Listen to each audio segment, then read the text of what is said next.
That's me.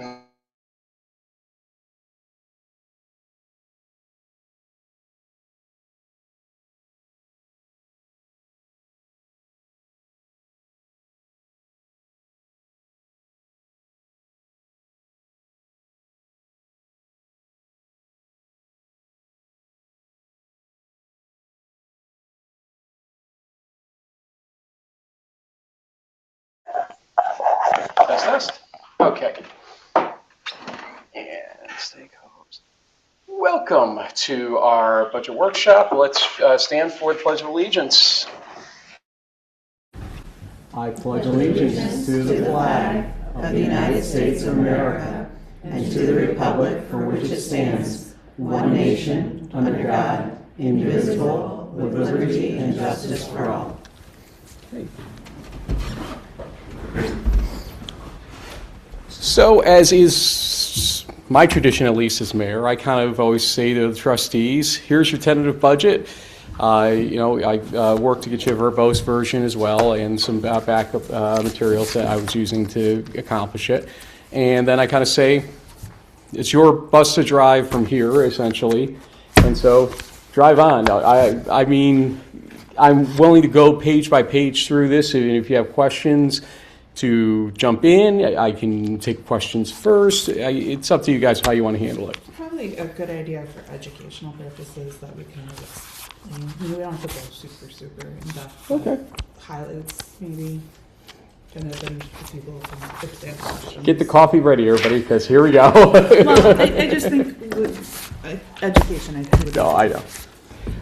So, just walking through the budget itself here, page by page. The first one you're going to see is tax cap calculations, and we do this every year. I familiarized myself with Scotia's budget today, a little bit tentative budget, and they don't provide this, which I think is a mistake. I think it's good to see year by year the tax increases, how the tax cap worked, and everything else, and that's what you're seeing in that page essentially.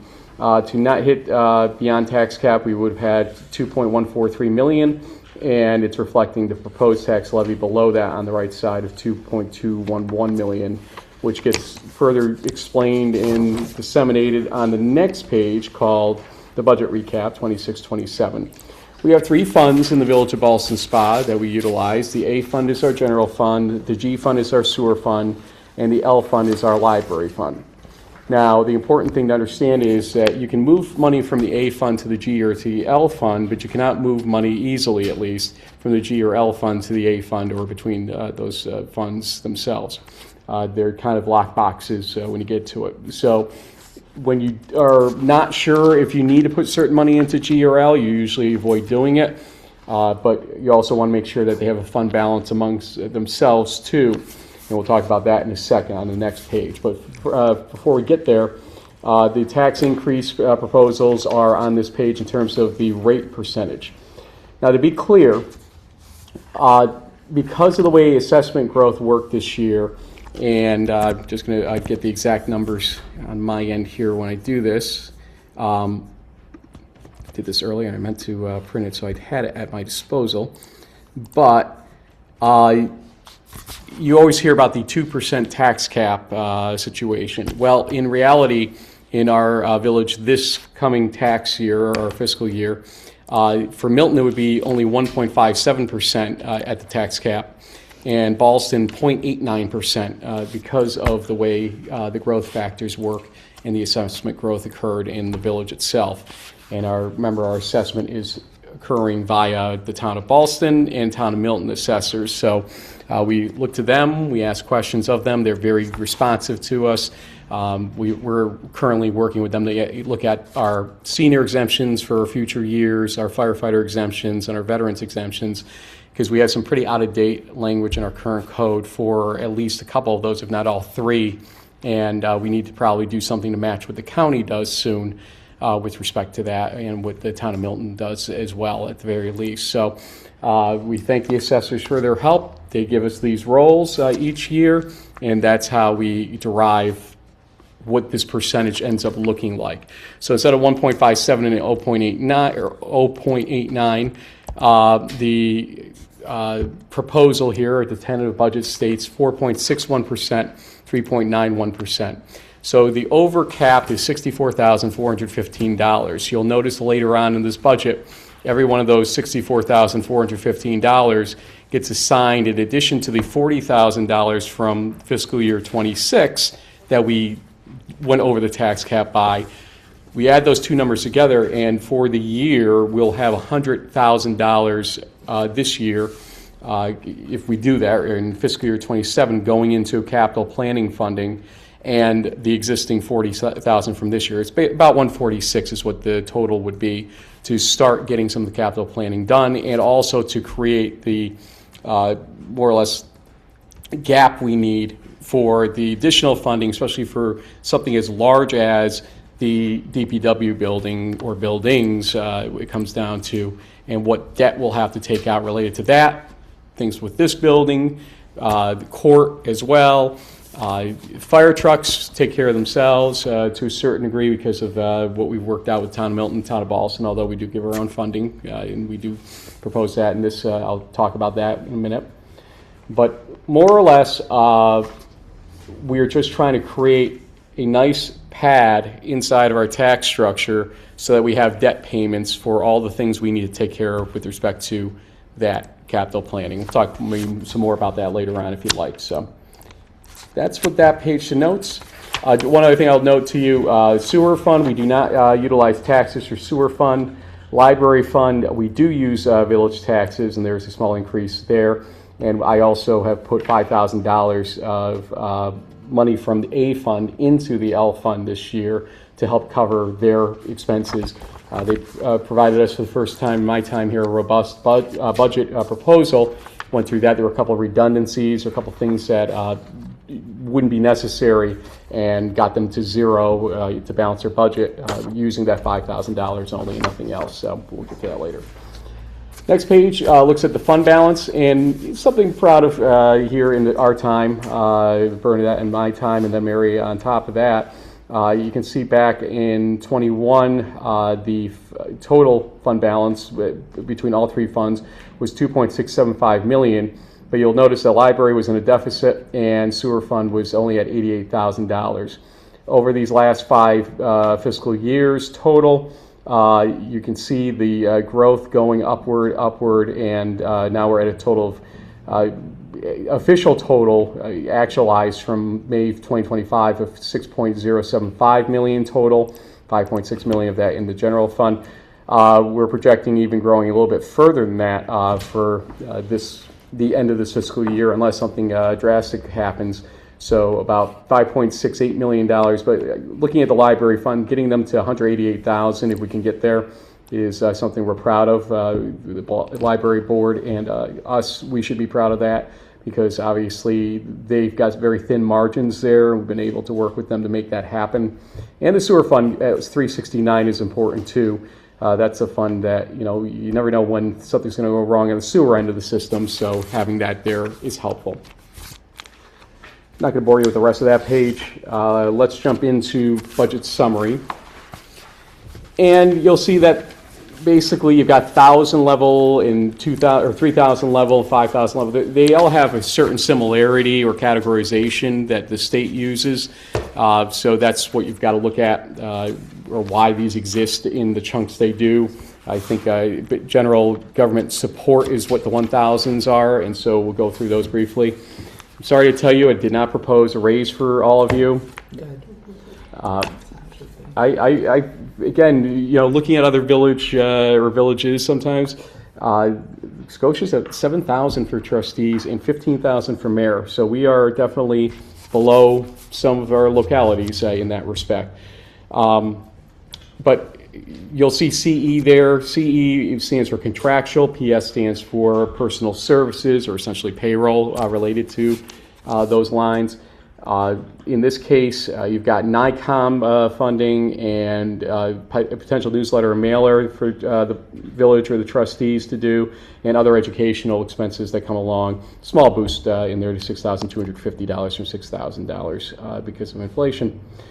Justices, you'll see growth of about 3.8% in the PS line there. This is because Mike Morrissey and I had worked over the years to step up in a gradual basis the court clerks' pay per hour to get them into a more respectable fashion based on the work level that they're doing.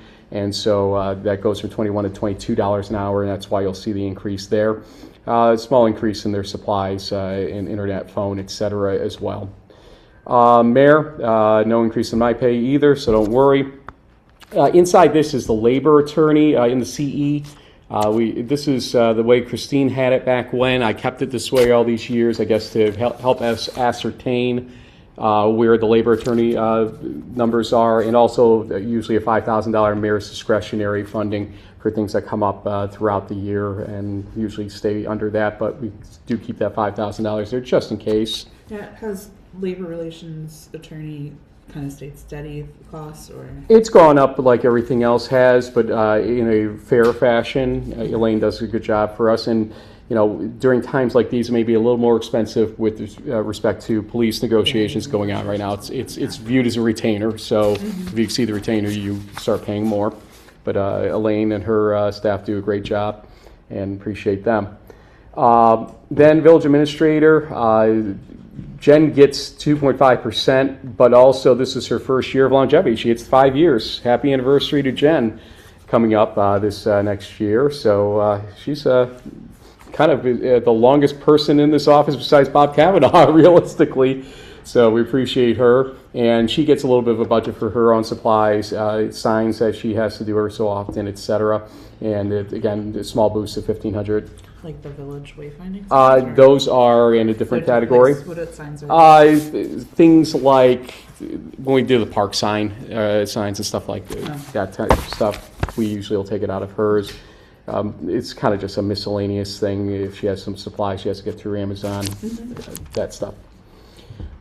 Treasurer and village clerk I'm going to look at together, and you can see up on one, down on the other. The hope was to go down on both, or at least exceed the amounts, the percentage-wise, but unfortunately, due to circumstances beyond my control, there's the need really for an additional 20 hours a week, essentially, for a village deputy clerk. So we're giving Rebecca and Melissa more or less the option here of how they want to handle the 50 hours. Do you want a 30-hour or something that's slightly close to 30-hour deputy treasurer and 20-hour deputy clerk? Do you want to have both of them be deputy clerk, deputy treasurers? You can have it unlimited, but that may not be the best way to do it. So we're trying to see what we get in the door in terms of resumes and evaluating that. I know they got a couple interviews coming up for at least deputy treasurer, it looks like, in the next couple of days, or next couple of business days. So we'll see where that goes ultimately.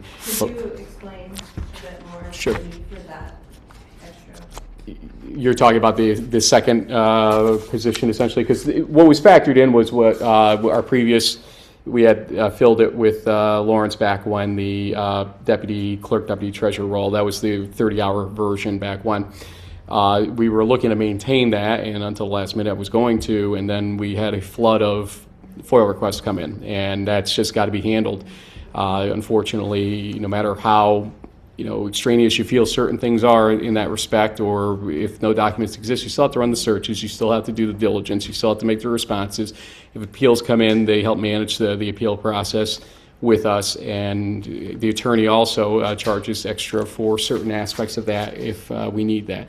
So you'll see attorney is up for various reasons, and you'll see that that position is necessary as well to assist here. We were trying to eliminate a full-time role up here when Terry had retired, because the idea is to try to send a full-time role downstairs to the building inspector. Talk more about that in a minute. But because of all this, I'm delaying the full-time building inspector to January 1st to sort of not go over tax cap for the base operational funding, and taking on the $25,000 essentially for this other role that we're talking about. Does that help? No problem. Also though, in treasurer, you'll see, our audit, our accountant, we're getting Melissa a laptop because she does do some weekend work as well for us. So forcing her to come in to do all that all the time is not fair. And laptops these days, you know, $500, $600 gets you a decent model with Jeff's help and our IT folks at Q Networks. Software as well, AccuFund. So a little bit of a boost there, but overall, payroll system has been working pretty well. The new payroll system, which was a basic savings for us over time, so we appreciate that, and we're just trying to make sure that we're properly funding the treasurer line, and we may need to also get some extra desks slash, you know, hardware in here to suit this many bodies, because there will be some overlap. When you look at 50 total hours, there has to be overlap with respect to part-timers in that respect. So make sure we've got enough room here for everybody and enough terminals to go with it. So also, we may have a little bit of extra assistance for taxes for summer intern. We're trying to beg Mariah to come back, but I think we scared her away. But we're working on that as well to make that happen for a couple of months when taxes and water and sewer are all going out and coming in. Yeah, it's all simultaneous in the summer. It can be hellacious. So getting just a light-houred intern to assist with that process as well. So let's see here. We've got attorney next. As I said, I was trying to lower attorney for the idea of not having as much zoning code work to be done by June 1st, hopefully. So I was taking that down a little bit, and then unfortunately, again, I raised that by $15,000 above what my intention was originally because of the lawsuit situation and also some of the FOIL work that has to be done by the attorney as well with respect to it. So it's another reality. It is what it is, I guess, to this degree, and we just have to grin and bear it to a certain degree too, because you can't control others. Engineering. There's kind of a fallacy going on in engineering from this year I want to point out. This year, because of the BOA situation and also because of Water District number 3 work being done at the Rollins Street pump station to improve that for Milltown Center, you're seeing a bunch of engineering that doesn't necessarily belong there as just a standalone number. What we do is, obviously, when we receive money back for BOA from the state, it goes into our revenues. And so there's an offset going in our revenues. We just put in another application for that as well for our 4th payment, I believe. And I think the 3rd payment may not have even reached here by January 31st. So you're not seeing all that. Also, the Water District number 3 materials should be going into capital planning at a certain point, because that it all gets associated to that and will eventually be paid back by the town of Milton Water District users in District 3. So we will be reimbursed for that. So engineering is still probably exceeding that 60,000 number this year. So pushing it over to 80,000, especially with some of the work that we know we need to do related to this building, with related to DPW, et cetera. So just being cognizant of that and making sure we're covered better with our engineering numbers here, and that's why it's put up to 80,000. I took a look at the amount of spending we've done with Labella in the 4 years that we've been here. It's astronomical. Yeah, I mean, congratulations to them, and yet, you know, we appreciate their work and we continue with them. Municipal building, you'll see that there's a $35,000 rollover going on for the infill, the vault, and the retaining wall. Still trying to get that work scheduled up and done. So hopefully the concept will be uncapping the top of the wall, working on the facade of it, recapping that wall, and then also separately doing the vault infill so that there's no collapse threat outside over there. Does that go to bid? If it's 35,000 or under, no. So that's the hope here for that level of work. We'll see where we go with that. Also, regular operations of the building are in there for $15,000. Kept consistent because thanks to Melissa getting an electricity competitive bid or provider in for us essentially puts us either at or below what our electricity cost through grid directly was, I believe. Right, we were like 27 cents per kilowatt, and now it's like 11. Yeah, I think it was at 13 before the jump, and then we're going back below the pre-jump amount and then some as well. So, yep, let's hope that it does result in some level of savings at some point, but we're going to have to see it for ourselves for a little bit before we can 100% determine what the net effect is. We think we know, but again, there may be a couple differences in the way that that gets served. We also do cover 30 Bath Street because we still operate out of there for court and the regular operations of the building, phone, internet, electricity, and obviously with the new judge, I'm putting a little bit extra in there because she may have some materials or software, et cetera. She may want, that could have gone either in Justice's CE or there. So just trying to be cognizant of, when there's change going on, there may be some additional things needed in that building. Central garage, don't ask me why this goes in the 1000s. It belongs obviously with DPW, but it is in here. The personal services for any DPW type category or water type category is split up in a way that we try to attribute to different sections within A and also to G as well for sewer. And I think I provided you all what that breakdown looks like of the percentages. Changed that a little bit this year because of the changes in the water department, getting a little heavier again, and but not astronomically. But you can see there that that's what the changes are. That's all contract based with respect to DPW's Teamsters contract, is trying to estimate what overtime looks like for each employee because of obviously snow season being the worst part of it and other things they have to come in for. They have 3-hour minimums on overtime when they come in on a weekend, for instance. So you've got to be cognizant of that when you do this. I had the breakdown you saw of the central garage contractual inside the backup, and each category says a seat attached sheet based on that. If there's something specific you want to look at with respect to that, let me know, but I'll just keep going unless you tell me otherwise on those. We're estimating our Marshall and Sterling insurance premium, and we split it 3 ways between A, G, and L. So there's the share for A that we believe is coming in based on what guidance they did give us. Municipal associations dues, pretty self-explanatory. Judgments and claims, we have perennially put $5,000 in there in case. Some years we've used it, some years we have not. Purchase of land right of way, don't foresee any. Taxes on village, comes with the territory of owning land in other communities. And contingency has been consistent at $100,000 for a while. So that's the 1000s. Any questions on the 1000s before I go to the 3000s? Not at the second. I imagine if we have one. No, I'm sorry. Once we're not just kidding. No, I absolutely can go back, but I just want to make sure. Because I know this is going to be dreadfully boring for most people out there at this point. Public safety includes our police, our fire, and our fire, police, and safety inspections as well. For police, we're being careful here, obviously, because we are in the middle of contract negotiations continuing, and we have some things coming up soon that will hopefully give us better direction about where this is going, but also understanding that generally we go upward. We did push over $35,000 from this year because of the idea that we thought we'd have higher wages to pay out this year. We did not. What did end up happening was we had 2 policemen out on leave because of getting injured, 1 full-timer.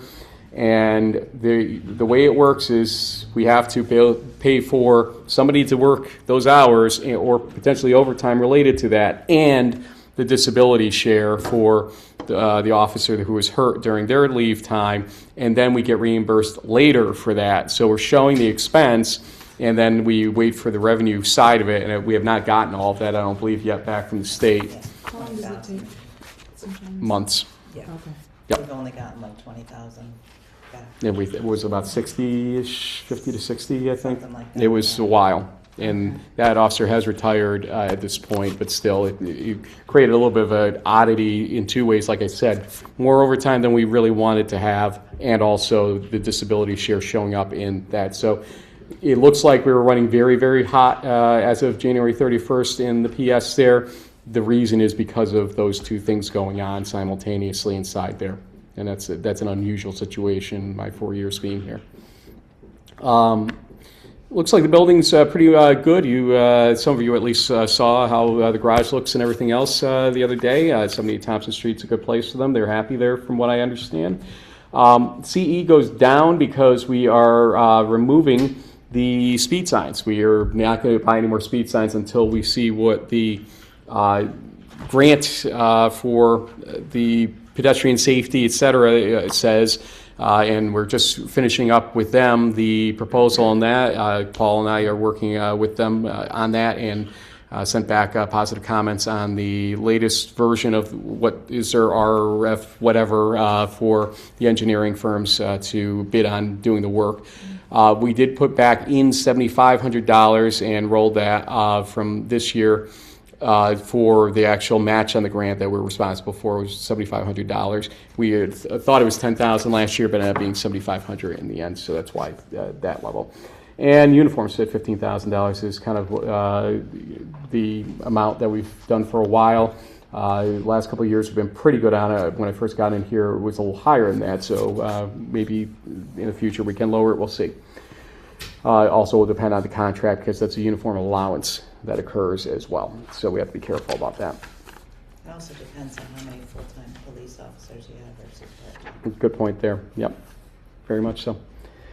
Okay, fire. So fire chiefs, EML union, there's one thing that's going to need to change. So the excess that may go into capital reserve is located in fire chiefs EQ.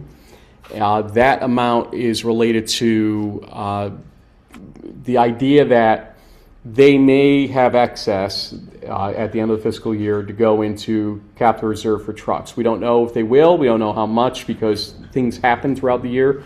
That number will have to change, though, because we did get a revised schedule, amortization schedule related to the pumper truck that came in. We are closing that loan literally Monday or Tuesday, I think, both loans. So we're going to get our $2 million worth of money from USDA coming in, $2.177 million, I think it is, total we'll be getting from USDA, including $135,000 in grant money. So they'll be revised in the budget. There will be a revision on the final budget based on the actual amortization table, and it will just offset. So debt will change in terms of the interest number in the debt for the first payment, and then I'll offset it by EQ. When Kevin Crowe and I work on this and make sure that we know, I just gave him the revised amortization schedule, so he understood it. He was all fine with it, so he gets where we're going with that. And we appreciate his verbose budget that he provides, as you saw in the materials as well, very well articulated by him. And we appreciate the hard work that goes into that. It talks about the vehicles and the future vehicles that they think they'll need, or apparatus. The one thing that did happen here, the village was scheduled to give toward buildings. Remember, building money cannot be from the town's money. Okay, that's for us to handle. And the new policy that we've enunciated with respect to when the towns were figuring out what they were going to give us, we went on the record to say last year we'd give $105,000 to them, or this current one we're sitting in, and if they didn't use it, they could keep it and put it into truck reserve as well. So if they managed building improvements well, they would be able to. This year, they've got two legacy things that kind of got put off because of that apron cost that was going on in front of Union, and that thing went way over budget for reasons that I still can't fully understand, but Labella, I'll trust them on that one. But the facade is falling down on Union, and this has been going on for a while, and there's a roof need for EML. So instead of the $110,250 they were scheduled to get on a 5% increase this year, we're instead for 1 year going above that, and I've made that clear that this is a one-time scenario, $135,000 instead of the $110,250. So basically about a $25,000 overage. But again, that could not be paid for out of the town's funds, and so that's why we're being careful there with respect to that. Again, anything else, you'll need to look at Kevin's breakdown on that. If you have any direct questions, even after this, he said he's happy to answer anything you have. Call him up. We'll talk with you through any of the questions you might have with respect to that. Safety inspections includes building inspector, for instance. And again, the start date for a full-time building inspector / any other roles we may apply to excess hours for them is 1/1/2027. But in the meantime, also have accounted for keeping Dave LaFountain around because we want him to transition that position and stick around if he wants to. He doesn't cost the village that much, and the 8 hours a week he's basically here. So as long as he wants to stick around, we appreciate him and all the years he's put in with us. He just has shown no desire to be a full-timer down the line, so we kind of have to, figure out the best way to manage that. And also, we've been asked for years to get Kathy Barner to a much more respectful level based on the work she's doing to make that office run, period. And so we pushed her up to $25 an hour after holding off and trying to, not go there. We're at a point where, especially with the new building inspector coming in, she's going to be even more important at that point. So that's why we went in that direction. And everybody in the officer's office agrees wholeheartedly with respect to what she does and handles down there. So we appreciate Kathy a lot. Go ahead. The 88,000 figure is for all of that? It is for all that, for safety inspections, for inventory control, I believe, as well as in there. So it's all in that payroll sheet, basically, in that 3620 line. And again, supplies and software for downstairs, we were at $6,000. We have not pursued Municity software yet because the cost was a little bit extreme for what we might get from it. We may revisit that in a future budget if there's going to be more usage ability with respect to it. We kind of are riding the town's abilities right now, but eventually we have to roll off that. Supervisor of Highway, you'll see the split there, but there's nothing in terms of C or EQ. This is the 5,000s now with respect to transportation. Street maintenance, this is always a very convoluted scenario. I want to go to my sheet just so I'm not speaking out of turn here. Okay, the village share for paving that I had budgeted in this, we have a total in that line of $266,000, yes, and of that, $140,000 includes village paving. A pickup truck first payment is $20,000, a leaf box $12,000, which was requested. Roof repair, $5,000 for one of their sub-buildings. Paint and signs, $12,000, and miscellaneous lumber, et cetera, for $1,000. That is $190,000, that goes into $190,000 of just the 400 line. We split up their lines a lot more carefully. You don't see it on the budget because we're not responsible to do that, but we do ask the departments to do that. So when you look at the breakdown, the further breakdown, you're seeing 401, 402, 403. When you see it budgeted, though, in the main budget, that's all compiled into 400 lines unless otherwise specified. Fuel, we've put up to $40,000 because of the impending problems we're noticing. And I think we just had a fill-up, I was told, of the back truck of diesel. $476 of diesel fuel on a fill-up on that. So it tells you right there that fuel is going to be a problem here if we stay at these levels, but let's hope that it comes back down soon. The flip side is it helps the sales tax figures for the county, so there is an offset a little bit, but not necessarily enough to offset all this. Otherwise, we kept numbers pretty consistent to what the actuals have looked like in each line, and that's how we're at $266,000 on that line. 140 is aggressive, but also is representative of the fact that there are energy components inside of asphalt, and so the cost of asphalt may be rising too this year is what we've been advised. We've not seen an instantaneous jump in that, but they reprice it month to month, so we may be seeing one coming soon. Chips, we don't know what CHIPS number is each year when we do this because, oh gosh, the budget in the state is late. Who knew? I blame Bernadette personally for that. We weren't going to end.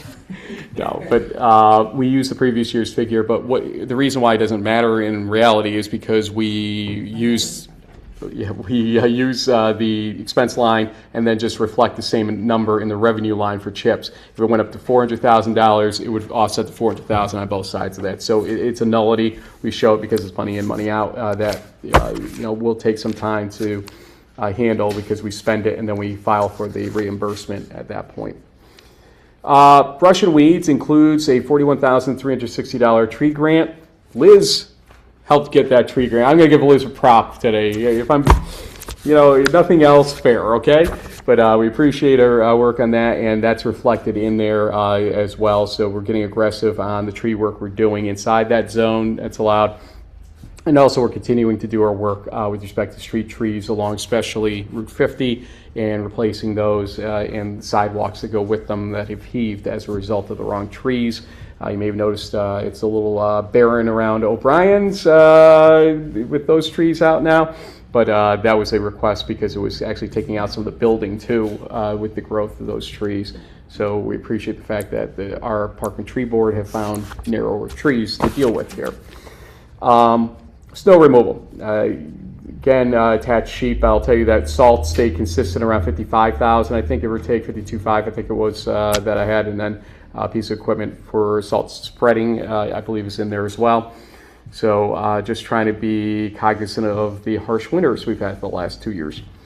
Lighting, upped it slightly just as a cautious effect. It seems like we missed a little bit high, or we were low, the number was high this year if the numbers were correct in terms of ratio. So trying to push it back to 75,000 here at that point.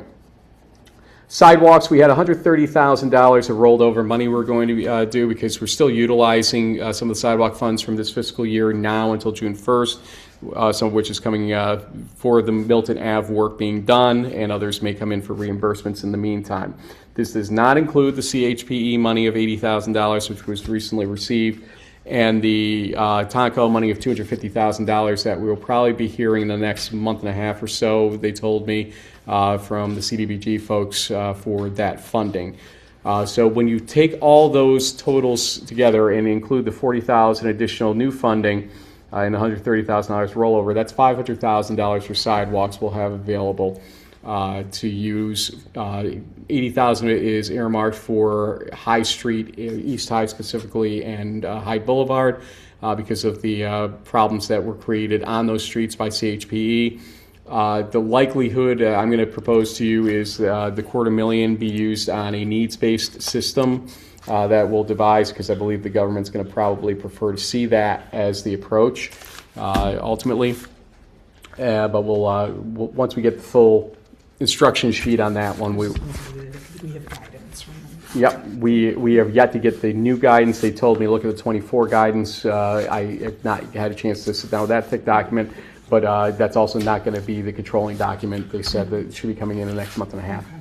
So, but the long story short is to have $500,000 at our disposal for sidewalks does help us with respect to the capital plan aspect that we'll maybe get to, like I said, a little bit later. Captain, $8,000 is there on that line, and that's stayed that way. Never really have had requests for additional from them, so we're just rolling with it. Here's where the welcome bee spot signs are, and then $14,000 for BSBPA and publicity. So that's economic assistance and opportunity publicity. Staying at the same amount. Belmont and Saratoga goes on for one more year. That's why we gave them a little bit of excess over the last couple of years. And so I asked John Shea of the BSBPA to keep promoting hard for that weekend to the degree they can. They've been trying some different ideas to parlay that, because after the first year they were a little disappointed in the results in the village. I think last year felt better, but this year let's knock it out of the park in the final year of this approach.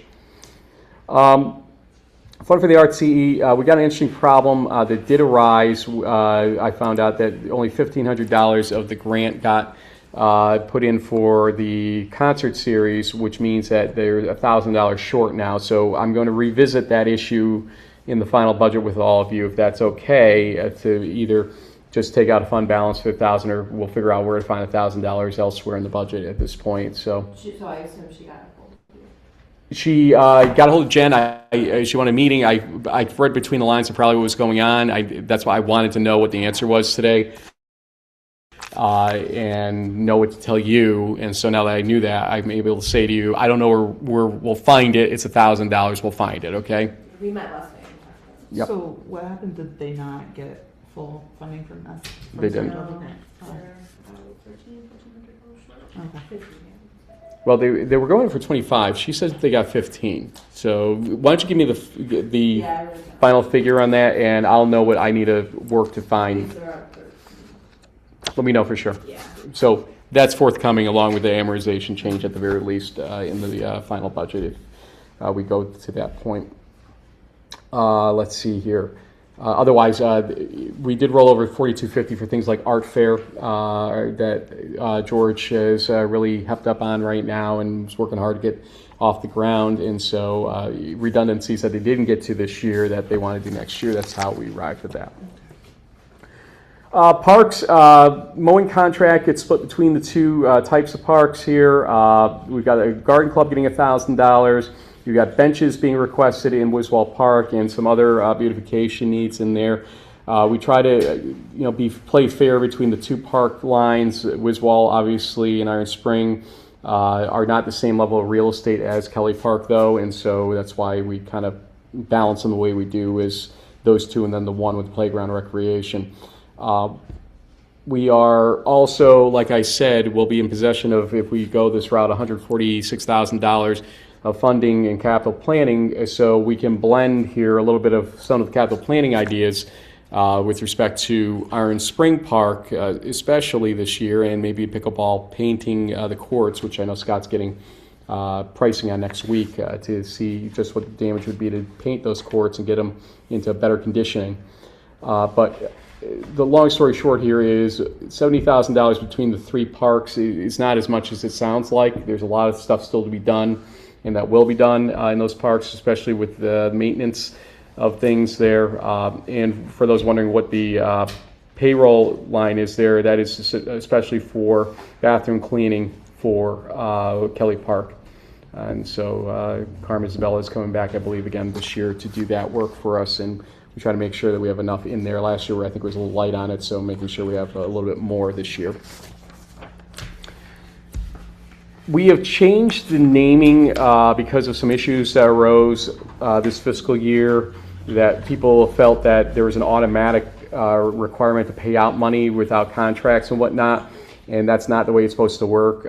So we are returning to the state-specified names for these categories of specific recreation programs. That is $17,000 for youth programming. If BACC shows a need for that level of funding, that's what it's there for, but there could be others out there that could apply for it as well, technically. So we are not specifying directly that that's BACC's money in this. Same thing, joint recreation programs. We did get a pretty good breakdown from Nora on Bark. So for joint recreation programming, there's $12,100 there, and I would suggest that we probably do the contract for the $12,100 for Bark, but that'll be a board decision at the appropriate time. I want to be clear on that because of what happened this past year with some of the stuff going on in these lines. Special recreational facilities is our swimming pool, a really long way of saying that. We're trying to be a little more cautious with the PS line here and also getting them away from minimum wage, which keeps happening every year in terms of the increases, and trying to be competitive or semi-competitive with pools like Malta's pool as well. So $73,000 in there is an increase, but one that's probably necessary based on what we spent this past year. We are rolling over the $37,500 for resurfacing money that we are building up. We're hoping Jim Tedisco is working on getting us the $100,000 possibly for an additional amount for that. And based on current pricing, $125,000 to $150,000 is probably the price for a medium grade remarcaciting of the pool floor. So that would put us right where we would need to be if that does happen. So right now we'll have $50,000, and we're going to try to do some additional patchwork this year that might eat into a little bit of that. But to resurface the entire thing obviously is a much bigger endeavor. Also electricity, phone, internet, and other requests from kick artists that you saw in your backup materials probably. We have $23,000 there for. There's a drop off this year because we replaced the pool filter this current budget year, so that is done, thankfully. So it was one of the two major things is rectified there. Historian, we put $2,750 aside for Brookside and $2,750 aside for the Ballston Museum. Again, it's all contract based, so they've got to still submit the contracts for that to happen, but we try not to play favorites unless there's a need 1 year for that. Celebrations is down from the $40,200 to $40,000 this year. Family Fun Day dropped by $1,000. We have other events, 9/11 because of the anniversary got a little bit more in the request. We do keep in here Swinging Under the Stars, which is not us putting on in terms of task force and mayor oversight type stuff. So Swimming on the Stars, the banners, flags, holiday decorations. After prom party, we kept in there. Betsy sent me an email last week asking, very nicely for the $1,000. I'm like, it's already in there, so no, not to worry. We cover a number of events and a number of things related to celebrations in that number of $40,000. And adult recreation, again, this is not going to be named, but it's $12,500 for seniors recreation. If Ballston area seniors perhaps were to want $12,500, they could get a contract with us and just show us a little bit of background of why they deserve the $12,500. Will this be communicated to these groups? I think Mary does a great communication job on that one, so if you could communicate that, and if they want to have, Earl, is Can it? we have something a little more formalized, just so people don't say I didn't receive this information? You know what, I didn't see that one, so maybe it did reach us, but I did reach out to her Like- and he said he was taking care of it. I'll look back, but either way, we'll make sure we have something from them I'm to just thinking document it. Yeah, BACC as well, Yep. just so that there's some. 100%. Yep. Okay, that is the 7,000s, which was culture and recreation. Let's go to the 8,000s now. We're almost in the home stretch here. Zoning and planning, PS was just normal increases. Zoning CE and planning CE, you'll see general support for any engineering work they may have separate that doesn't get reimbursed for some reason. Their notices and other unreimbursed expenses. We added $5,000 extra in zoning for Fisher, possibly for work that they still have to finish up with us right in the next months. Folks? Storm sewers were moved into A from G because they didn't belong in G for those years, and we did make the changes in the water and sewer rates accordingly this past year, I should say. But the request is for $20,000 for storm sewer structures and other pieces. Again, there's an attached sheet that breaks it down a little bit, maybe not much beyond that if I remember. Street cleaning is street brooms and the PS related to that work as well. So you see that there for the $1,500. Water transportation, let's go a little bit deeper into that one, which is $83.40.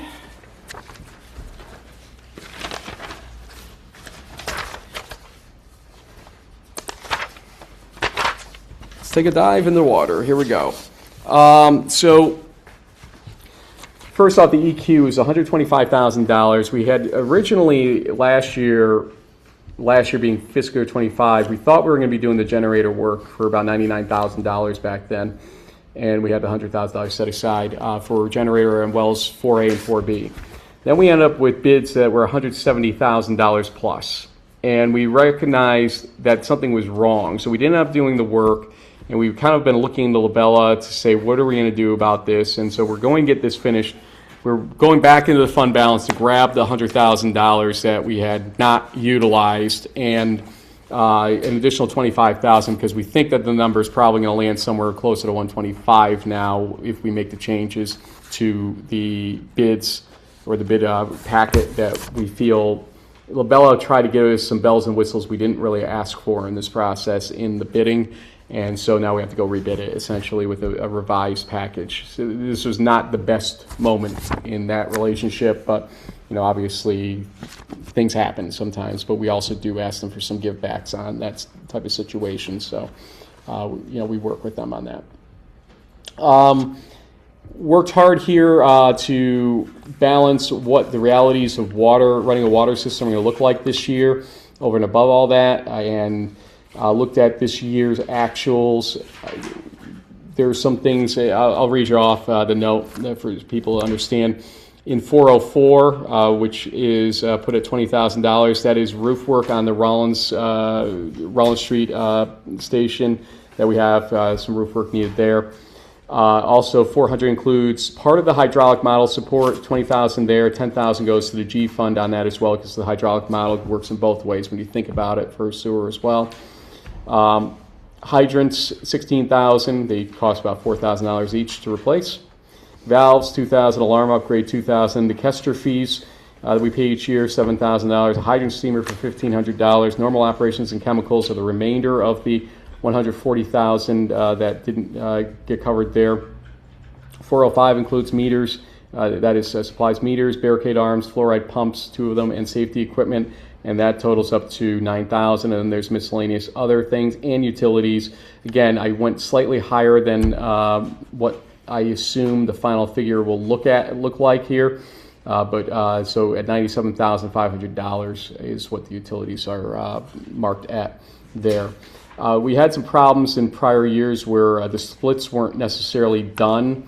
Like in 26, we haven't split out the utilities from the main 400 line. So that's why it may look a little heavy on the breakdown on one of the lines, but completely zero on the other line. So I kind of did the rough math there to make sure we got that corrected. So in 25, we spent a total of $246,000 between the 400 and 401 lines. And here this year, I've got us at $237,500 because there were some special items in 25 that won't be repeating this year. So all told, $275,000 for water transport CE and the $125,000 for the EQ for the generator. Beautification, adopt a plot, $6,500, and Friends of the Cateros, $1,000. So staying stable on that. In addition, in the DPW lines and payroll, although that probably should be moved, I put it there as a placeholder. We have a water PS that's running through there as well, so be aware of that addition in the DPW payroll chunk that you'll see in the payroll sheets. But again, that can be moved ultimately. I might move that in the final one. I just have to, it requires recoding because if you add a new line that didn't exist in payroll, it now has to get coded into about 3 different locations in the payroll sheet. So when I get a few minutes, I'll work on doing that for the final budget, so that's not in the wrong spot. Benefits.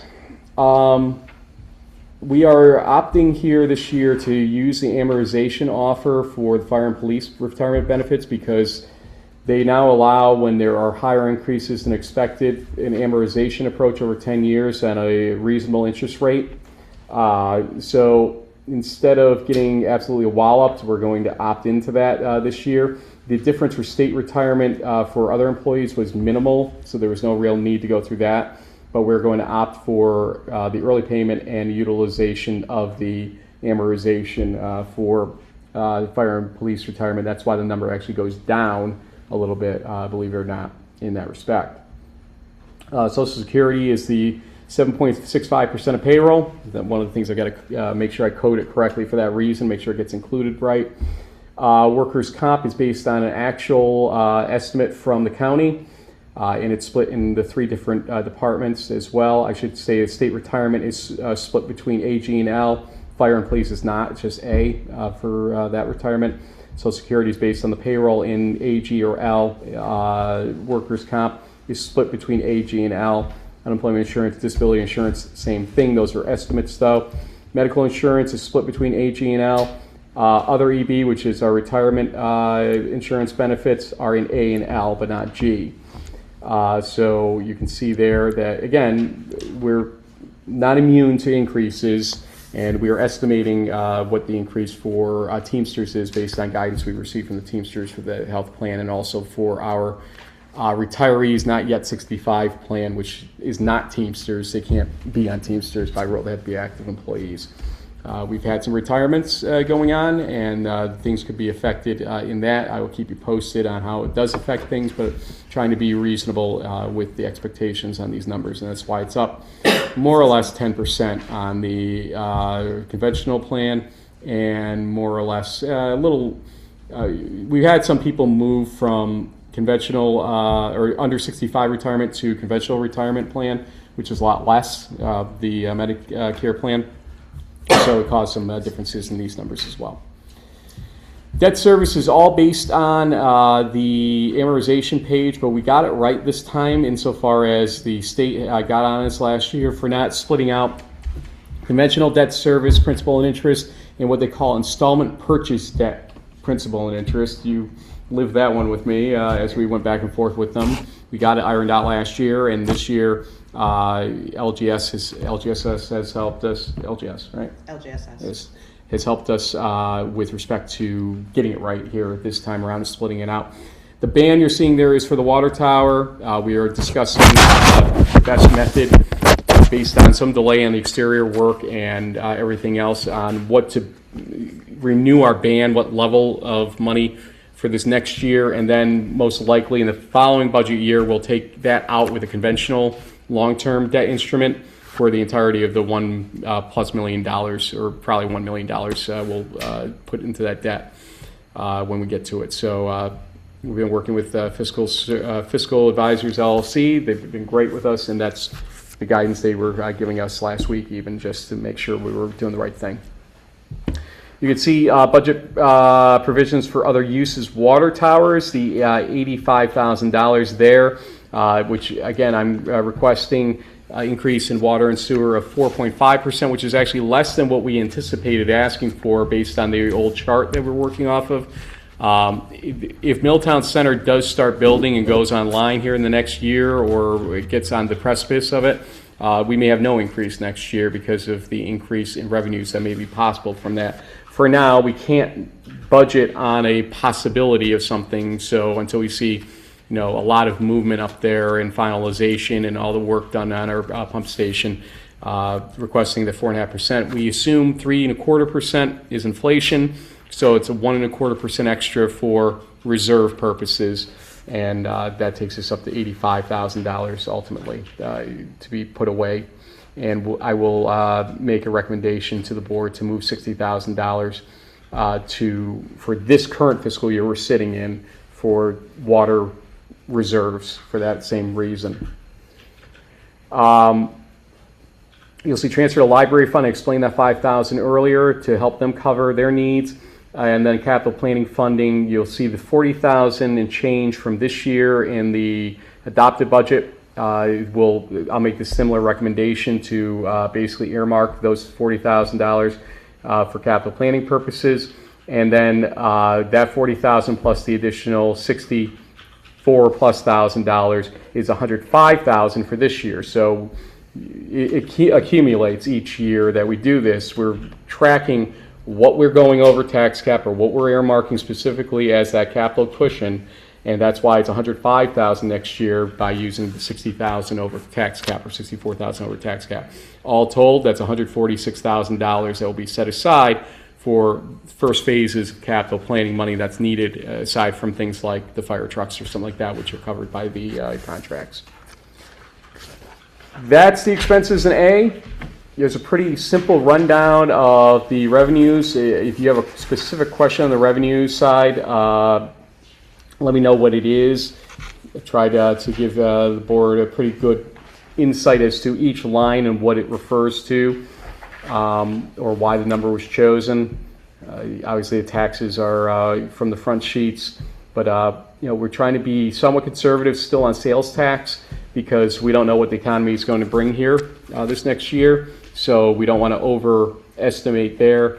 Mortgage, the figures have been low again, unfortunately. For the county, so we're hoping that turns around, but I've lowered expectations there. When the money comes in for USDA, $2 million getting interest suddenly, because we do get to achieve interest on that money in the bank, that will turn around interest for us even if interest rates go lower. So that's an improvement we hope to have. Melissa's directive will be essentially put in the highest yielding account we have, and we'll hopefully get a better interest scenario going there. Water, you can see the increases, but again, we're setting aside pieces of that for the purpose of the water tower planning. And Ballston Milton's contract, you can see there is a chunk, $852,590 for fire, which is the renegotiated rate. You can see CHIPS there, as I said, the offset. You can see the total things that I talked about rolling over throughout the budget discussion. There's $352,500 there. And if all else were to fail and we needed to find that $1,300 or whatever it is for the Arts Committee, then I would just increase that by the $1,000 or $1,300 to offset that. There's that. G, very briefly, you're going to see the share of insurance, taxes on village, and a separate sewer contingency, a little bit lower because we do assign value for the USDA payments to the sewer fund. I think it's 20% of the $1.1 million. It goes there, so the payments, 20% of the principal and interest gets applied to sewer now, so there's a little bit less excess in there. For sanitary sewers, you can see a chunk of the personal services and also some of the expenses that were requested on the attached sheet. Storm sewers, again, moved to A funds, so eventually that will disappear entirely from G once those 2 old years fall off. There's the share of state retirement. There is no fire, police, probably could get rid of that line. Social Security, FICA, basically, workers' comp, unemployment insurance, disability insurance, and medical insurance portions there as well. And then again, on the amortization table, you'll see chunks for G fund paying principal and interest on loans. And that's all there. Library, essentially, I took their request sheet. I took their shares of things that they don't necessarily account for, like insurance and their retirement funding and all the insurances and all that stuff. And their payroll, and basically mash it together to figure out, did their budget, meet what was left, and basically it was right there minus the $5,000. And so we're supporting again with $5,000, and I'm going to be having a conversation soon with them, as Mary I think knows, just about what are their remaining capital needs, because we have spent some money toward them with the asbestos work that was done in the roof ceiling area, and obviously they still have to do the roof and some other things, and they still need some support with respect to matches for future levels of funding. Ladies, if you don't mind. I think that's pretty much it. I'm not going to take you through the minutia of payroll and all that stuff unless you got a specific question. Sorry if that was boring. No. I think it's important for us and for everybody to kind of be walked through that. So they No problem. talk a lot. Liz is going to put that through AI and tell me that 90% of this meeting was me. But it'd be nice that for him to talk. It doesn't happen usually tell you, all right, Rob. So I think some of the public, so we have this capital plan and anticipated increases to taxes, we're going over the cap to achieve that. Have you thought of a maybe more, what's the word I'm looking for, like a moderate sort of, instead of doing all of it, could you possibly have you thought of ways to maybe prioritize X over this and just? The problem is that the biggest priority is the DPW buildings, and the most immediate situation that we're literally working right now with Malta to figure out how we'll get the official approval for utilizing the Malta Ave property for a cold storage building approach. They're working on it? They are working on it. Steve Gottman and Carla are in communication right now. Roger Crandall is in constant communication with Scott Kearns about, hey, because one of the things that we proposed was letting them use that site for placing some of their dirt that they need in that zone.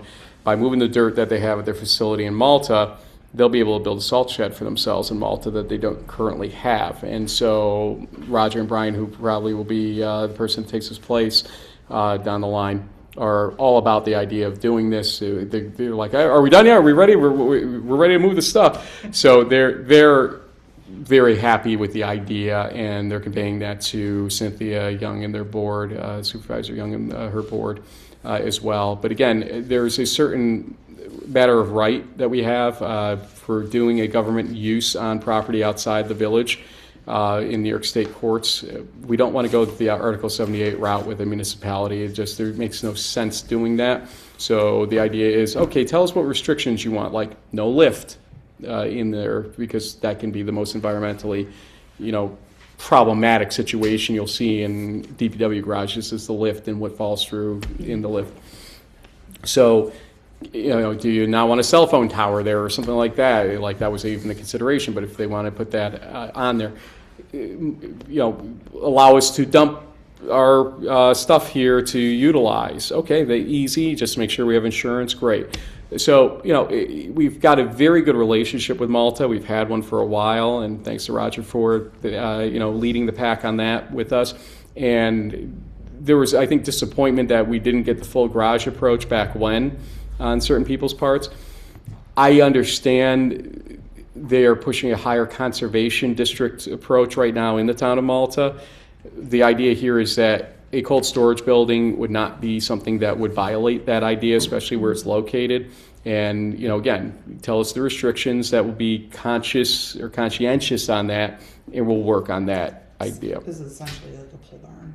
Basically, yeah, it is. Yep, with like 6 garage bays, which, allow for access and ability to, store vehicles and store plows and stuff like that.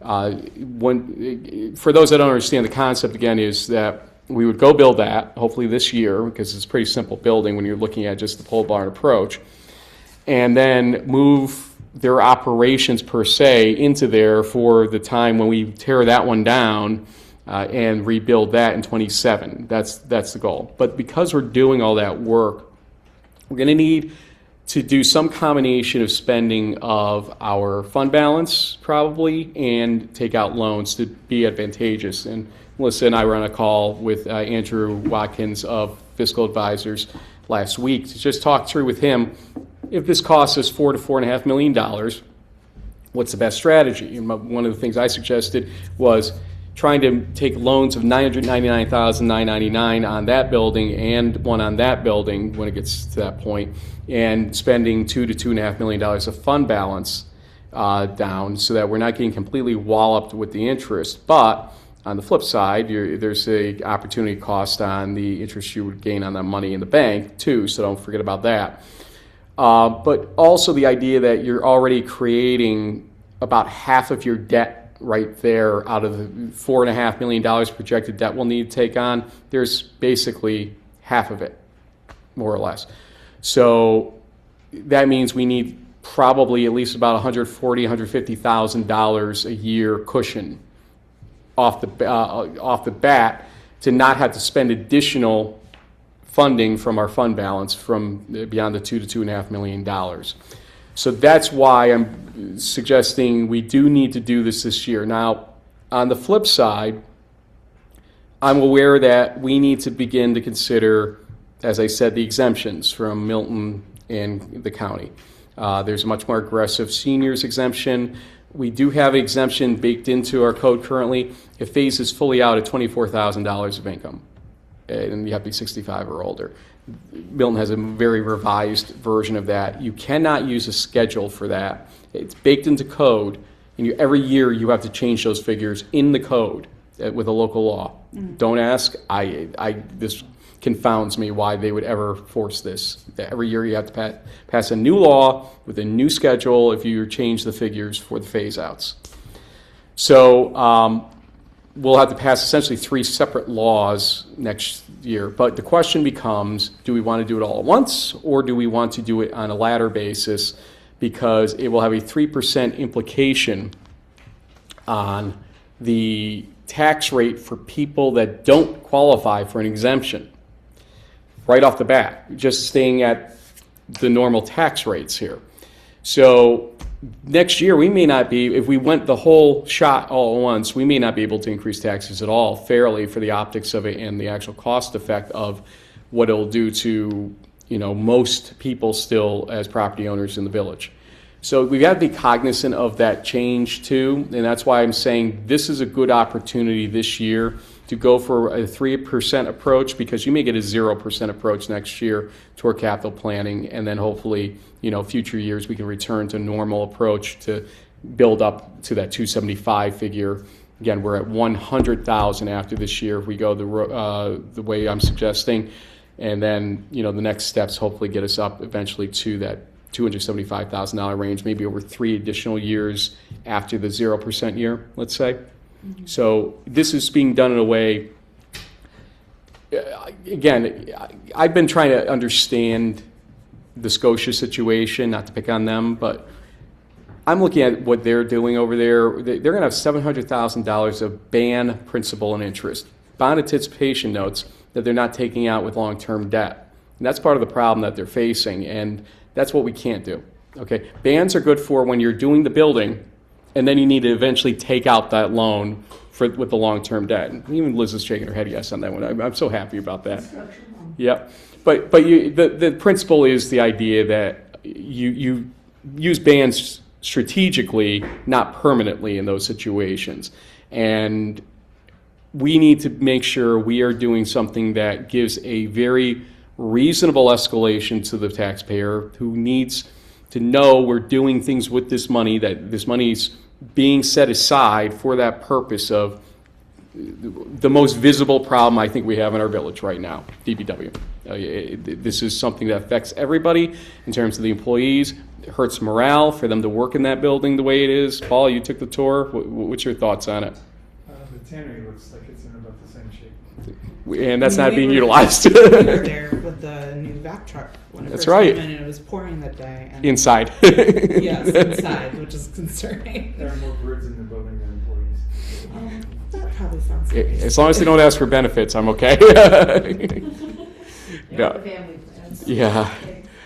But, that's going to be the most expensive but the most visible thing. Again, fire trucks are going to be handled with the town's money. I think they're going to have about $1 million of reserve set aside when the ladder truck finally does come in the 29-30 fiscal year, basically.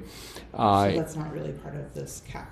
It's part of it in that we had to make sure we put some money up too. We're upping our share too a little bit, but it's not considerable. But just making sure that everybody understands that we've got money coming in that we can't throw at anything else. We're throwing it at trucks basically, that increased money. We're still trying to get grant money, like I said, for the pool floor, which is part of the capital plan. We get that pool floor money, then we've technically taken care of that. But these are all small items. It's really going to make or break on how we can get the pricing for the DPW situation managed. And then also this building, you and I were talking to Norbelt today about possible CDBG rolling funding that they do for underutilized buildings with ADA components built into it. This building needs an elevator to be fully utilized. I don't know if you've been to the upper floors. Have you been in there? We got to give you guys the full tour. I was told we were not allowed to go up there. I don't know who told you that. Oh, she's not. But I didn't say anything. But it's a nice building. utilized. It could be utilized. It needs, I think the $750,000 might be light, but it's an investment. And even if we didn't retain the building down the line, we would get the money back on something like this if we ever did sell it in that respect. But getting grant funding for it in the meantime would be really nice because we're not paying our own money for it. So we're exploring those types of ideas. As we see if we can get money from situations like those, or for some of the park funding for Kelly Park that Caitlin's going to be working on that grant again this year and making sure we get it in this time. We're going to have a chance to lower that 275 figure per year that we need, maybe to 250 or 240, something that maybe we end it earlier what's happening. Or if the tannery goes online and the tax implications are positive, netting us, especially sales tax differential and property taxes and water additional too, that may be the ability to cease that level of increase too. But again, until we see it, we can't plan on that. I can be hopeful that effect happens, but we don't know for sure until lines are signed and all that stuff. Okay. So why is it kind of personal? What's that? Is it recording? I think it is. I see a note up there. I'm not sure what that is, but we've got the audio nonetheless, right? You're doing the Rebecca. Do you have the audio device you're using too? Okay, so we got that. No matter what. So, okay, I think that's helpful information. Sure. To the public, because I'm And sure. we'll be putting more of that out in the next week or really two. have to, I think, Yep. educate people, because I think me included, it's just like, oh, okay, that is a little uncomfortable as far as, breaking the cap for, but I think if you articulate that there's going to be extensive effort to seek funding else, not solely relying on that. I mean, again, you can't count on it, but I did this today and fed some of this information to the folks in Scotia that have concerns about their budget situation and explain. There was somebody that wrote a letter to Scotia that said doubling or tripling beyond tax cap automatically means fiscal mismanagement. And I disagree with that, and here's why. In a situation like ours, taking the town of Milton rate as the example, because that's the closest equalization rate to what Scotia has currently, we could raise property taxes only by a total of $60,000 this year on a $7.56 million budget. That's 0.8% basically of our budget. Okay, assume no other revenue increase because of whatever, sales tax flattens, water flattens for some reason, whatever. Then we only have 0.8% more to play with in an economy that has 3% inflation. And that's not probably something that you could operate with. And in a village like this, it doesn't have new buildings coming online with new assessed value coming online, new sales tax formula coming online because of it. It doesn't work that way easily. The fact that we were able to create a balanced budget for operational purposes is actually pretty impressive when you look at the grand scheme of what the limitations of property tax increases are inside the tax cap. So if you threw out the capital planning, we actually would be right at tax cap, end of story. The problem goes like this. We've got work to do, a lot of work to do, and a lot of money to spend, and only $5.5 million in the bank and A fund to do it. And it's not even in the bank per se, because the accounting bank shows it as $5.5 million. Getting the loans for USDA obviously help here. But next year we're going to have payments for USDA loans that are baked into this, thankfully. So even with those happening, we still balance this budget. The equipment loan covered, the pumper truck covered for first payments. So we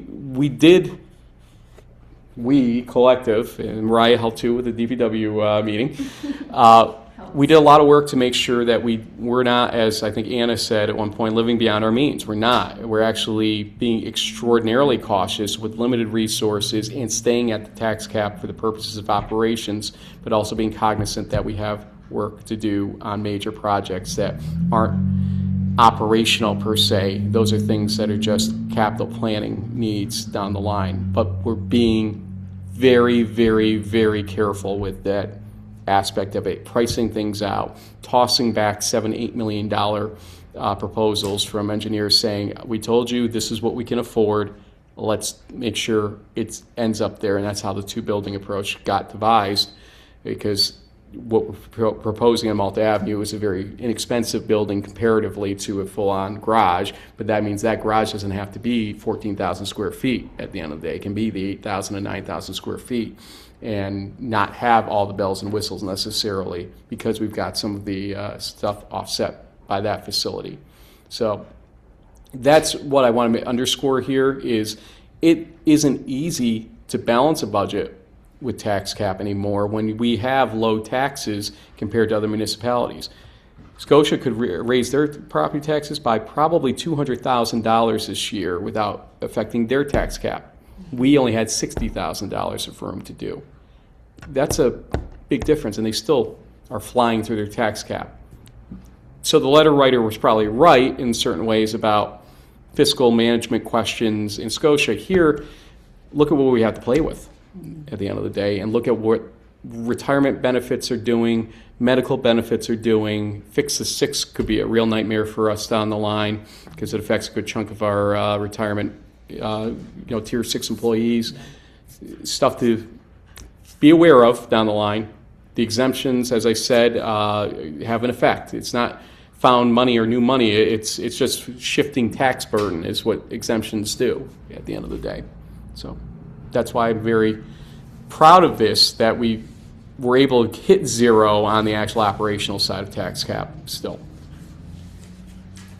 Yeah, I don't know that anybody would disagree with the operational. I mean, looking at it, I don't really have any, just not disagreements type of questions, but just like, oh, where is it, Mhm. So I think... Too many years of putting major projects on back burners is probably what the answer is sure, here. I understand that.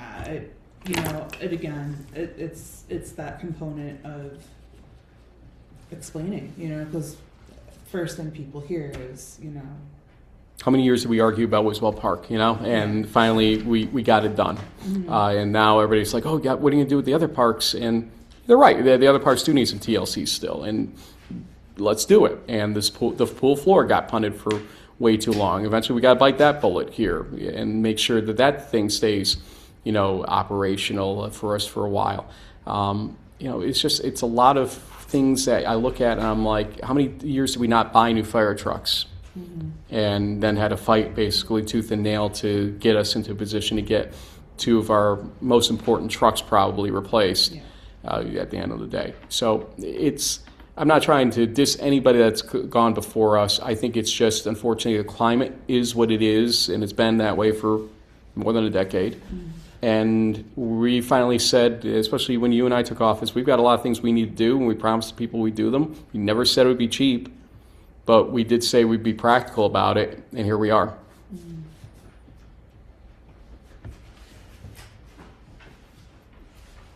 Charlene's like looking at me like... You guys might have solved the COA issue, maybe. Do you have the worksheet? I don't. Their worksheet? Yeah. Give me a moment. Are you, I didn't interrupt you. Are you- No. I was just, you meant arts committee. I was just... Yep. Yeah. Guess I could just call marks. I'm trying to find... It's somewhere in here. This is what I scanned. So, there it is. Go ahead. How much did you budget for the art fair? Or how much will, 3,000. okay. They think they have 25. That's what they're working with. Okay, so there's 500. There you go. Why don't you? We've got, obviously, we're not going to do it the next meeting. The Right. final. So for those that are new to the process too, Monday is nothing more than, Scotia did this a month and a half ago. Just an approval of the ability to exceed tax cap, nothing more. It doesn't mean we have to at the end of the month or not. So it is nothing more than allowance of the excess to occur. The final budget is what determines the final thing. As long as we've approved that, we can exceed it. If we don't, then we are locked into that 2% tax levy or 1.5% of actual tax rate situation, 0.8% that I told you about earlier. So we have time to make the final small changes to the budget. So get me the final figure. If you try to work them within the $13,700 figure, still, that's what it comes down to. What's going to happen is that the $2,500 in revenue that you see is going to get nudged down, and it'll create an imbalance on the expense side then. So I just need to know what to do with expenses. I know, it's a small thing. I was looking at the 4250 numbers rolled over. You just rolled it into their entire budget, but Yep. I was thinking, oh, That was for the let's Windows just solve tour. this now, but The Windows tour and map was $1,250 the rollover. The Front Street Art Fair was $3,000. Again, things that they proposed again that just never got done prior. So they are planning on doing those projects? no, still? I don't think so. So I think we're set. I'll still do everything you're asking. Find out for me what they want to do Yeah. then, and round me back to 13.7 if at all possible. I have no problem with the figure that we're aligning to them on this. It's just a question of let's just rebalance them properly, and I'll fix the numbers accordingly. My reason for asking was like, I just want, if we're gonna commit this money, and it's fine, it's being rolled over, I wasn't gonna touch, but, Thank you. like achievable projects, you know? Oh yeah, 100%. They're lower than the previous year for the reason of they can only achieve so much is their Yeah. feeling on it for sure. And actually, it's figure out what the shortfall is on the grant, and then just figure out where you're finding that money in terms of the allocations. So we actually will take their expenditure number down by the same amount the revenue number is going down for that grant. So if it's 1,000, knock out 1,000 somewhere on these categories with them. The window door. It could be, yeah, yep. And then the timeline for the next meeting, Is the tax cap. we will pass a motion setting a public hearing for the 27th for the budget itself. And then, assuming we're going to move forward with the budget, there will be a vote on the 27th to approve the budget.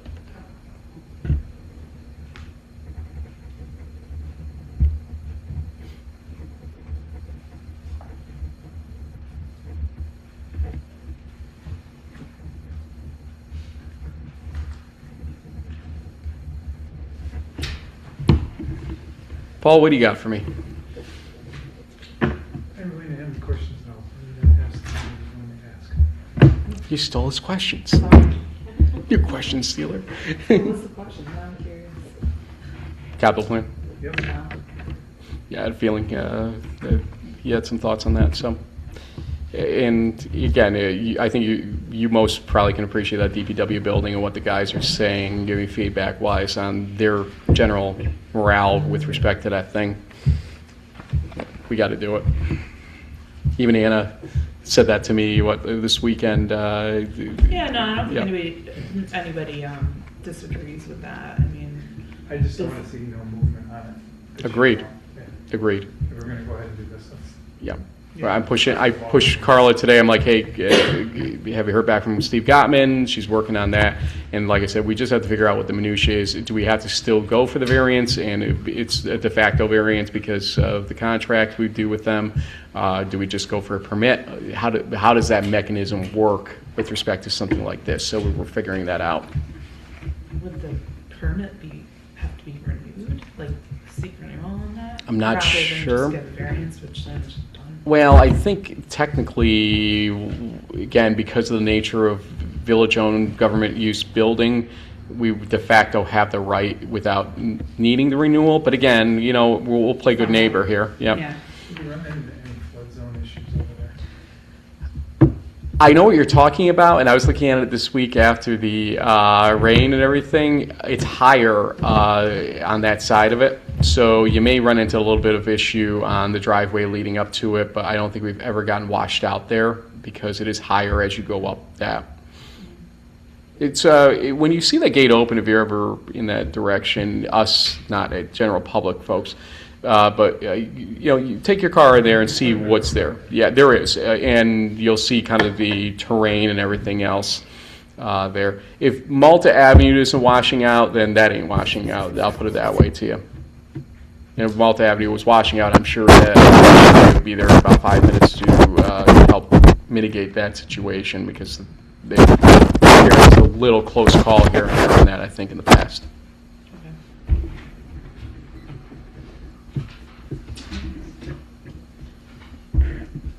Mary? I know nobody wants taxes to go up, and I mean, what in here in your summary is not important. Everything is very important. And done. They need to be done. I think you did a great job with your budgeting. The summary explains everything very well. Thank you for that. Well, thank you. I appreciate that. Take it seriously. We really do. And, the process that she helps me administrate, especially when I was away. She was getting that ready. You're welcome. And, you know, she's taking on additional responsibilities too, so there's a slight increase for her because she's lost kind of her right hand, you know, at least most of the time now, because Rebecca now focuses on the clerk end of things, but she's still helping out, obviously, as deputy treasurer where she can, but, you know, she's getting bombarded with clerk stuff for sure. So Melissa's picking up a lot more. You know, again, not to hone in on things, but Scotia village clerk/treasurer, $114,000 a year, plus a possible $5,000 for being the clerk to the board each year. So possibly up to $120,000 for the treasurer clerk there. So, can I get her? No, that's Schenectady County. Yeah, so, Gotcha. but it gives you a real course in education of the pay structures in these areas. You know, there's, as Scott said, for DPW workers who were having this conversation today, there's a melee going on between the towns and the village right now for getting guys on because there's just such a scarcity of people that want to be DPW workers right now. And our BOCES student that came on, great guy, and working out for us a few days a week for all intents and purposes. So thanks for helping us get that going. But you know, we did gain one employee from that process a couple summers ago, and so it's good to see that maybe that's the pathway to it. But these towns and villages are just all going after the same people right now, and it's getting uncomfortable in that respect. Jason Miller one day tells me he's got everybody, you know, count-wise that he needs, and then a week later, hey, I lost 2 people last week. James. I mean, there's the realities of it. Yeah. So, It's not easy work either. nope. All right. I guess if we have other questions, we can start a dialogue about it. Yeah. With Ben, Melissa, and you. Oh, good. Remember, her pay increase goes June 1st, okay? I'll answer you on June 1st. Oh, you're funny. Mariah, what was your takeaway from the process? Because you did get to see it personally. I'm curious what your takeaway so far is. Today I have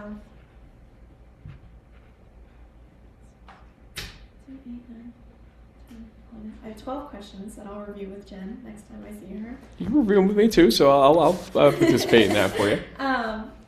But like I said last time, it's been very informative.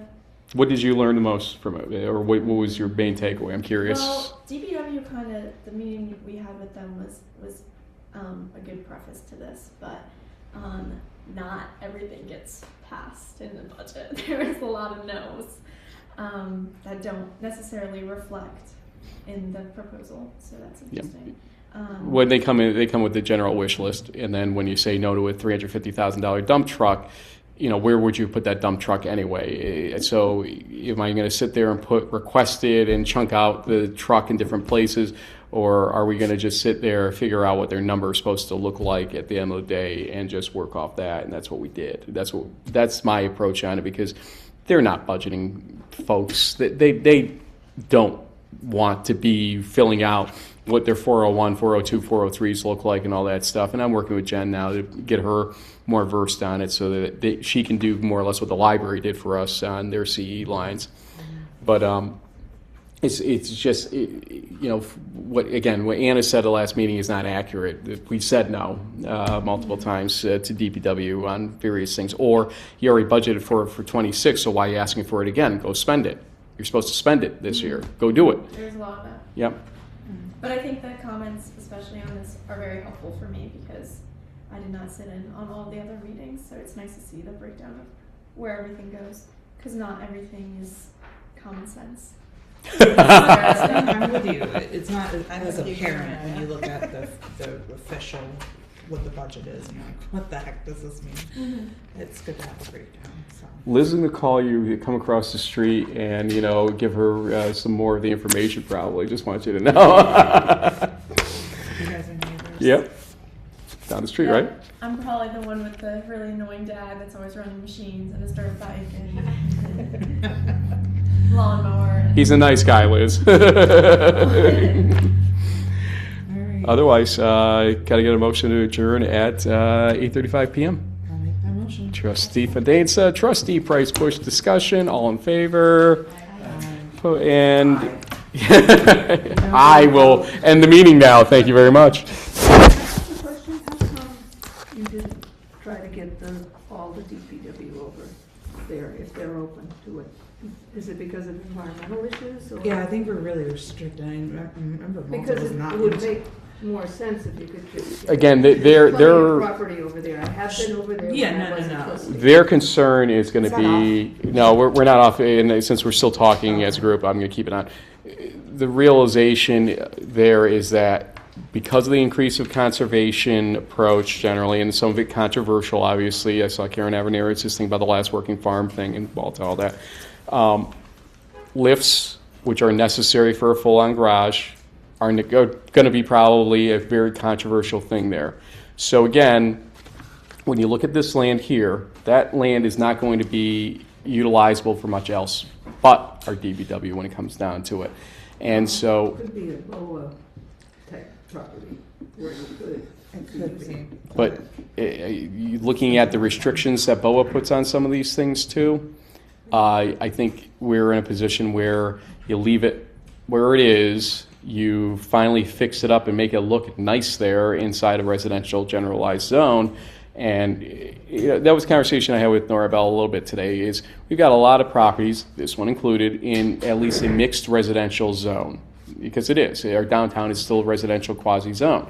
And we have to be cognizant of how our buildings look inside that zone. And we're not doing a great job of it generally. Let's go and fix this one up, see how it goes here. Just gonna fix it up? No, fix up as and tear it down. Oh, New, please. Yes. new construction. Please, please. No, new construction. There was one idea possibly to tear down half of it, because half of it is actually a durable building, half of it isn't. But the thought is, if we're going to go the route we're going, we can tear down the entire thing and rebuild it and have a better go of it that way. So we've been looking at different ideas here, and again, trying to stay within financial confines respectfully. One of your foils, I think, was about getting the two proposals that were $7 to $8 million. And again, those proposals were never starters because we don't have $7 to $8 million to spend. So that's why I haven't really talked much about it beyond telling you we went back to the drawing board twice, and now with Don Rhodes and LaBerge, the drawing board is a lot more favorable for us based on a much more pared down process in attempt we're trying to do with DBW. But if you're gonna move them over there temporarily, aren't you gonna have facilities? We would have to go find a lift location for the time being for mechanic. That's the one thing we'd have to But you're still gonna have to put in like, bathrooms and all that. We'll figure this out. Don's working with us on that. Right now, we're just trying to get a yes on it without having to go through an Article 78. I'm glad Malta's now willing, because they weren't when we asked. Well, It's different. we're still working on it. Yeah. Well, it's a different administration. Yeah, Cynthia and I had a conversation. I had a conversation with Steve about where the law falls right now. I then handed that off to Carla, because obviously I'm not the lawyer, but I want to have the first conversation with Steve about what was going to be coming down the pike. Out of respect, I've worked with Steve before on other matters related to water issues and whatnot with the village. So I've known well enough to have that conversation. He understood where I was going with it. He wanted us to talk with Roger. Roger talked with Scott. Oh, I know how the process goes. Yeah, I'm just letting you know. I'm curious as to why you need FOIL requests for things that were rejected. Well, let's just That's another day, another discussion. Yeah, Yes, I it's just. a non-meeting question. Okay. But anyway, Have a pleasant evening. you too.